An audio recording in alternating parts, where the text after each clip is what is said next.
조갑제TV 시청자 여러분 안녕하십니까? 저는 조갑제닷컴의 조세별입니다. 2023년 12월 13일 오전 11시를 가리키고 있습니다. 오늘은 지금 국민의힘을 바라보는 저의 생각을 부족하나마 좀 펼쳐보려고 합니다. 어제 장제원 의원이 불출마 선언을 했죠. 그리고 김기현 대표에 대한 사퇴 압박이 벌어지고 있는데, 자, 지금 국민의힘 안에서 벌어지고 있는 험지 출마하라, 대표 사퇴하라, 불출마 선언하라, 이런 요구들이 참 저는 너무나 공허하게 느껴집니다. 저는 이런 모습들을 바라보면서 니들 뭐하니? 그냥 이런 생각이 들었는데 국민들은 아무런 관심이 없죠. 그리고 불출마 선언을 하던 오늘 김기현 대표가 사퇴 선언을 하더라도 아무런 감동을 주지 못합니다. 이게 현실입니다. 왜 그럴까요? 국민들은 관심도 없고, 아니 대표직을 던지겠다, 의원직을 던지겠다라고 하는데 아무런 감동이 없습니다. 공허할 뿐입니다. 왜 그럴까요? 아무런 목표, 뚜렷한 어떤 혁신의 목표, 메시지가 전혀 안 보이기 때문이죠. 아니 정치인이 자기 정치 인생을 걸고 아니면 의원직을 던지면서 사직생의 각오로 불출마 선언, 아니면 사퇴 선언을 할 때는 정확한 메시지가 있어야 되지 않습니까? 그냥 윤석열 정부를 좀 도와주십시오 이게 아니라, 윤석열 정부를 위해 헌신하겠습니다, 희생하겠습니다 이게 아니라, 무엇을 위해서 내가 이런 고민과 이런 결정을 하게 되었는지에 대한 명확한 제시가 있어야 되는데 그게 하나도 보이지 않는다라는 점이죠.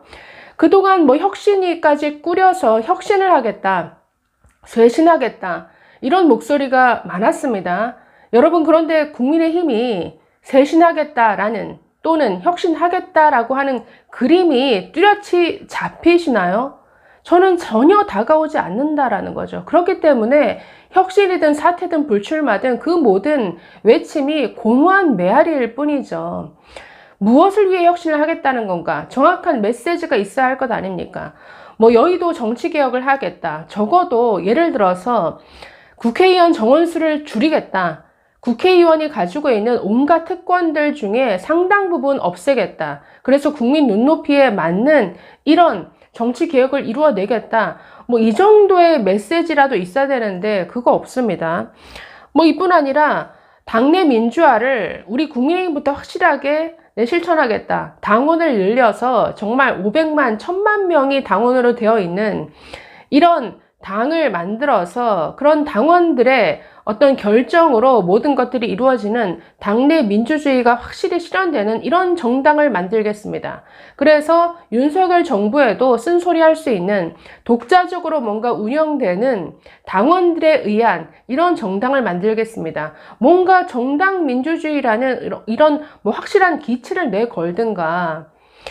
지금 국민의힘이 혁신을 외치지만 그게 어떤 방향인지, 뭘 하겠다라는 건지 한 가지라도 국민 뇌리 속에 각인시키는 게 하나도 없다라는 것이죠. 그렇기 때문에 공허할 뿐이고, 여전히 국민의힘은 정말 매력 없고 존재감 없고 재미도 없는 아저씨 당일 뿐입니다. 자, 국민의힘 첫째, 위기의식이 전혀 없죠. 자, 지난 8일에 있었던 한국갤럽 여론조사 보면 지금 심각한 수준인데 심각함을 전혀 못 느끼는 것 같습니다. 이 윤석열 대통령 지지율뿐만 아니라 지금 내년 총선에서, 이걸 물었습니다. 내년 총선에서 정부 지원을 위해서 여당이 다수가 돼야 된다라는 응답 35%에 그쳤습니다. 반면 정부를 견제하기 위해서 야당, 민주당이 다수당이 되어야 된다라는 의견이 51%였습니다. 35% 대 51%. 심각하죠. 아니, 지난 문재인 정부 때 정권 교체해야 된다 55%, 그리고 정권 재창출해야 된다 36%였는데 이게 지금 완전히 뒤바뀐 셈이죠. 자, 이뿐 아니라 지역별, 연령별로도 국민의힘과 윤석열 정부는 매우 고립되어 있습니다. 자, 지금 대구 경북 지역을 제외한 전 지역에서 내년 총선에서 민주당, 야당이 이겨야 된다라는 의견이 앞서고 있습니다. 또 연령별로도 60대, 70대를 제외한 나머지 전 연령에서 민주당이 이겨야 된다, 야당이 다수당이 돼야 된다라는 의견이 앞서고 있다라는 점이죠. 이거 매우 심각합니다. 이뿐 아니라 차기 지도자 조사에서 한동훈 장관이 이재명에 이어서 16%로 2위까지 치고 올라왔는데 그 지지 기반을 보더라도 거의 60대, 70대 대구, TK 지역이었습니다. 자, 그래서 이거 심각한데 지금 국민의힘은 전혀 위기의식을 느끼지 못하고 있다는 점이죠. 자, 어제 총선 예비후보자 등록이 있었는데, 여당이 우세한 서울 강남 지역이라든가, 대구, 경북, 이쪽에서는 후보자들이 아주 북새통을 이뤘습니다. 그런데 나머지 지역에서는 경쟁률이 아주 저조한 수준이고, 도전자조차 아직 나오지 못한 이런 지역이 수두룩했다. 지금 말만 쇄신이지, 국민의힘이 너무나 죽어있는 정당이 돼버린 이런 모습입니다. 자, 두 번째는 이 국민의힘이 왜 이렇게 정말 무기력한 정당이 되었는가? 윤석열 대통령과의 관계죠. 지금 국민의힘은 용산에서 지시하는 대로 그저 따라가는 윤 대통령의 어떤 지시를 뒷받침해주는 이런 역할만 하고 있는 것 같습니다. 이 윤석열 대통령에게 뭔가 쓴소리를 하는 모습이 전혀 보이질 않고 있죠. 자, 그래서 이 김기현 어떤 대표와 그 지도부 자체가 윤석열 대통령의 의중에 따라서 정말 아주 나경원을 쫓아내는 아주 무리의 무리수를 거듭하면서 탄생한 이런 지도부다 보니까 여러 가지 한계점을 노출하고 있는 것 같은데 어떤 윤석열 정부 용산의 하수인으로 국민들에게 인식이 되다 보니까 여러 가지 한계가 있는 것이죠. 자, 그러다 보니 이 국민의힘은 그야말로 매력도 없고 존재감도 없고 도대체 저 원내대표가 누군지 국민의힘 지도부 누군지 여러분 기억이 나십니까?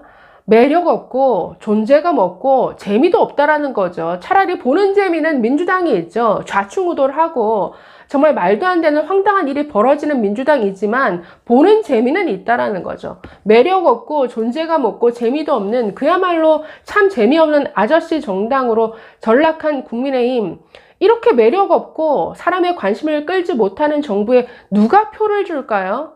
자, 네 번째, 이준석을 쫓아냄으로써 윤석열 대통령을 뽑는데 아주 큰 결정적 역할을 했던 2030 거의 다 떠나보냈죠. 그러니까 이준석이 팽당한 이 글쎄요, 부작용이 지금 너무나 큰 그림자로 남아 있는 것 같습니다. 이 문제 해결해야죠.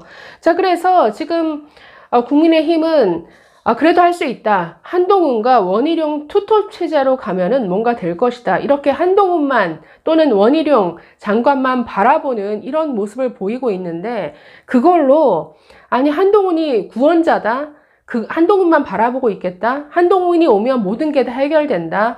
너무나 아니란 생각이죠. 왜냐하면 지금 한동훈 장관에 대한 어떤 지지층을 분석해봐도 굉장히 확장성의 한계가 있다라는 것이 좀 드러나고 있습니다. 한동훈 지지층, 지금 20대, 30대, 40대, 50대까지 한동훈 장관을 차기 지도자로 지지한다라고 표를 보내고 있는 비율이 매우 미미합니다. 그렇기 때문에 한동훈 장관, 원희룡 장관, 이 두 사람으로 모든 게 해결될 것이다. 너무나 아니란 생각이죠. 그래서 저의 생각을 참 두서없이 러프하게 이렇게 말씀드렸습니다만은 국민의힘 제가 참 매력 없는 아저씨 정당이라고 얘기를 했지만 그 국회의원들 면면을 보면은 참 아주 좋은 스토리와 좋은 인품과 좋은 실력을 갖춘 분들 많습니다. 그런데 그런 분들을 중용해서 활동할 수 있는 이런 역할을 주지 않으니까 정말 이런 존재가 없는 정당이 된다라는 거죠. 김미애 의원이라든가 최지영 의원이라든가 기타 아주 좋은 인적 자원들 많지 않습니까? 그런데 전혀 활용할 줄도 모르고 이걸 다 잘 조직화된 어떤 메시지로 만들어내지 못한다라는 점, 선거 정말 내년 총선을 이끌어갈 대전략을 구축하고 만들어낼 수 있는 이런 인물이 없다라는 것, 아주 심각한 문제인 것 같은데 지난 대선을 잘 이끌었던 이준석에게 이준석은 미워할지언정 이준석에게라도 좀 조언을 구하시고 좀 배우시길 바랍니다. 당시 대선 전략, 대전략 정말 잘 세우지 않았나요? 이런 대전략, 메시지가 필요한 시점이다 라는 생각이 듭니다. 감사합니다.